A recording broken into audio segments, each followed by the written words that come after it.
Live from Wrestling 911 headquarters, I'm Snowman Jones, and I'm joined by a guest here tonight. That's right, folks. We have the amazing, the magnificent, the Bruiserweight champion. We have the amazing Maze. Maze, how you doing today? I'm doing great. Thanks for having me on the show. No problem, no problem. So, the basic story is that we're going to be going over the WWE's roster. We're going to be reviewing each superstar. We've already gone through AJ Lee and all the A's all the way down to The Miz. So next up, we're going to be covering Mr. McMahon. So go ahead and what are your 2 cents on Mr. McMahon? He's essentially a wrestling genius. I mean, the things he's done with the wrestling business is just, it's uncanny. You can't even really speak words about what he's done to the business. And for a guy that's a billionaire, put himself through the things he's put himself through just to get over it, or to put a storyline over it, I think that's great. I mean, that speaks volumes for him, you know? Right. So, yeah, now what do you think about him in the ring? I don't think he should be in there because he doesn't really know what he's doing, but, I give him credit for getting in there and trying. I got to admit that I've always been a fan of watching Mr. McMahon in the ring just because, it's obvious he doesn't know what he's doing. He's just punching people in the face. He's potatoing them up, but it's entertaining because you never know what's going to happen. You don't know if he's going to blow out a knee. You don't know if someone's going to injure him. When he and Steve Austin were feuding, there was that element of, here's the boss, and you're stomping a mud hole in him. How light or how hard are you going to take it on that guy? So for me, that was always exciting. Yeah, no, I agree with you there. And that was some of the things that I've heard in interviews is that Vince was more on the stiff side, so he really didn't know how to judge, pull a punch or what have you. So right.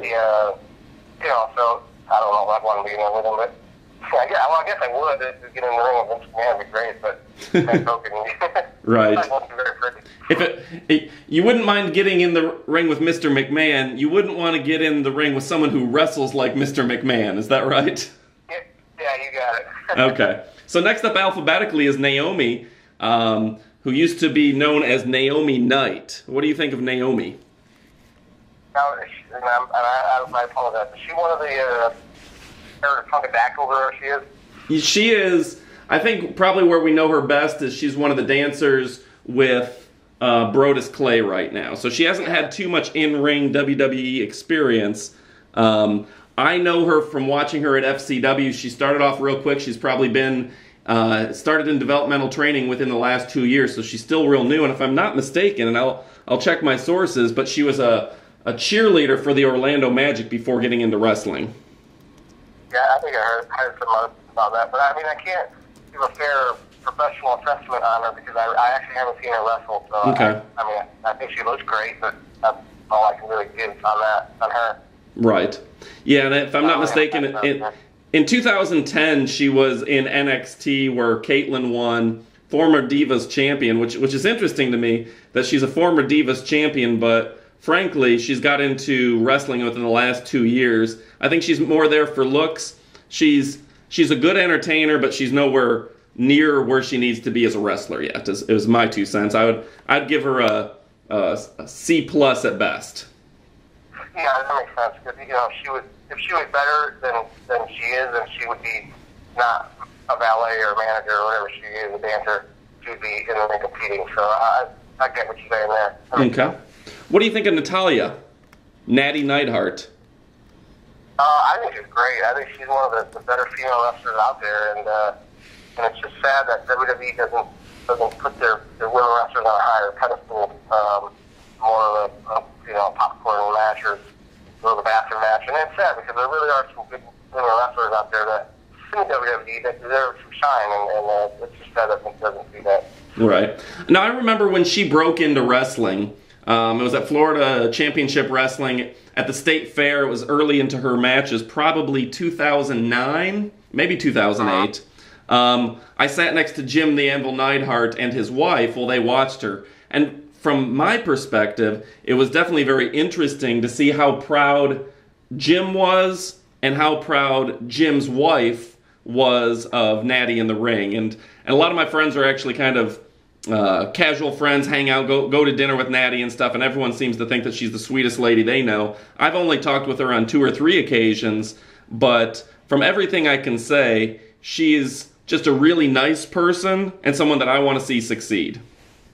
Exactly, and then the family she's associated with, just you can't just put that in the back burner. You can't just forget that. This is part of the legendary family, the Harts and the Nighthearts and all them guys, and so it's her and Tyson Kidd. Well, we'll get to him later, maybe, but they're all in the same group there. Right. Yeah. Famous family that you can't just be ignored. They have talent. Yeah, I used to sit at the FCW, which is now NXT. I used to sit in the arena, and the person who I sat with for probably 6 months or so when she was coming was Diana Hart-Smith. And Diana was also very proud of what Natty and what TJ were accomplishing, because if I'm not mistaken, they're boyfriend, girlfriend, and have been for a very long time. So everyone in that group was very proud of Natalie and how she's progressed and what she's done. So it's nice to see her make it. An interesting story behind the scenes, and you've probably heard this as well, when she broke in, she actually had a hard time making it to the WWE because people said she looked too much like Beth Phoenix. So part of the gimmick when she came in, she had to dye her hair pink and kind of change up her look, because physically she has a lot of attributes that remind people of Beth Phoenix. They didn't want 2 stocky blondes to kind of overshadow each other. Yeah, that makes sense too. It seems like they're kind of doing that with that Caitlyn chick who has the black and the blonde hair as well. So she's right. Kind of hockey as well. So that makes a lot of sense. So I guess next up, why don't we talk about Primo Colon from the WWE?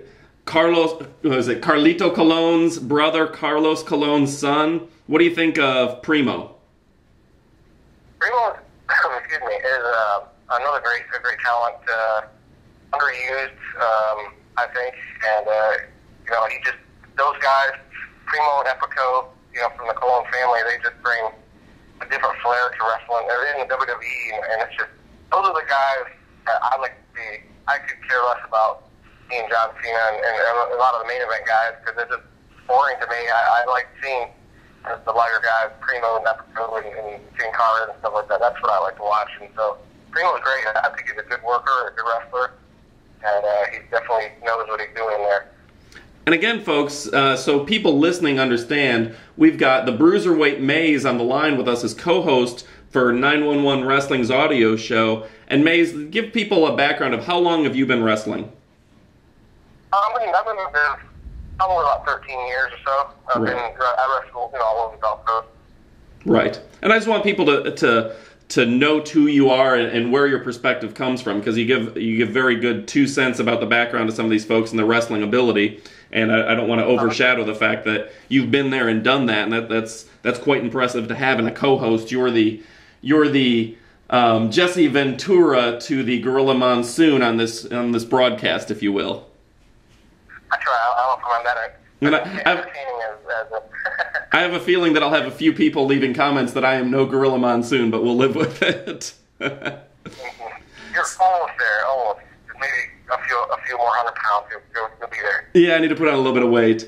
But yeah, when I first started watching Eddie Colon, it was back in 2007. He wrestled as the Puerto Rican Nightmares with Eric Perez, who was later renamed Eric Escobar in the WWE. Eric's gone ahead and moved back to Puerto Rico more recently after getting offered a job with TNA. Eric, and congratulations to him and his wife. They just had triplets in the last month. But, they were a fun tag team. I wish they would have made it to the WWE as a team, because seeing Eddie Colon as kind of the lightweight, and then seeing big Eric Escobar carrying a baseball bat, all decked out in Puerto Rican with gold chains, and pro-Puerto Rican flags and whatever, and gold chains. Those guys were a formidable tag team as the Puerto Rican Nightmares. But I'm a big fan of Eddie Colon. I actually, and give me your 2 cents, I always liked Carlito a little bit more from the entertainment value, the afro and the spitting an apple, and his promos were money to me. I always thought his promos were very good. Compare Eddie Colon and Carlito. What are your thoughts? I agree. I think I think Carly would definitely have the entertainment side of it down. You know, he could definitely go in the ring, but you know, his promos are funny, and the hair and his timing was good, you know, as far as delivered to his promos and stuff like that. So, I enjoyed watching him. I didn't have any problem with him. Okay. So, and to diverge a little bit, now you're a Gulf Coast wrestler, if we were to term you, and people should check out GulfCoastWrestling.com. But ultimately, you know, who do you think really cuts the good promos on the Gulf Coast nowadays?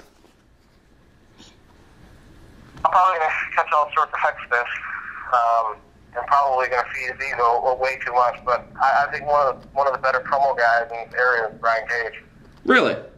Story of the year, Brian Cage. There's another Brian Cage that wrestles around, all over the place. But story of the year, Brian Cage. He definitely knows how to grab an attention, grab a crowd, and he's definitely good on the mic. That's one that pops out first in my head. And you know, I have to toot my own horn a little bit. I train him, but he didn't. You know, I didn't teach him how to promo, but I have to throw that in there that he was one of my first students. Fair enough. Well, that brings us to our last person of the day, and I will again point out you're talking about the story of the year, Brian Cage, who started in Ultimate Wrestling, and you trained him, went undefeated for a year. Not Brian Cage, who used to perform as Chris Logan and now has a new gimmick and a new moniker and lives out in California. So that's nice that you gave a shout out to Brian Cage, the story of the year, who posts on Wrestling 911. Now, let's cover the last person on this call. We probably got about a minute to do so we'll expedite it a little bit. But what are your thoughts on RTruth? I think it's short and sweet. He's entertaining, but I don't like his in-ring work that much. Yeah. There's something about RTruth, like, he obviously has the athletic ability. He can cut a promo. He's WWE Tag Team Champion right now. And I would turn off the TV if it was just him. Like, for whatever reason, you know, he's a great worker. You can give him an A in the ring if you want. But frankly, just the interest level for me just isn't there. And I don't know what that is. It just doesn't have that what is it called? The X Factor? Yeah, exactly. So I agree. Like I said, him and another, I don't know. Kofi? Another worker, another wrestler that I find are just sloppy to me. I don't like watching the work of Jeff Hardy, but he's another one that I don't really like watching in the ring. Fair enough. Okay. Well, thank you again for your time, Maze. It's been entertaining. Next episode, we're going to cover the R's, going from Randy Orton, Rey Mysterio, Ricardo Rodriguez, Rosa Mendes, and Ryback. So we've got a really big show next week when we cover it. Maybe we'll get Maze to come out and help co-host next time. But again, thanks for your time. Is there anything that you want to promote before we cut this show off? Follow me on Twitter at New Era Maze. New Era Maze, got it. All right, folks, we'll talk to you next week.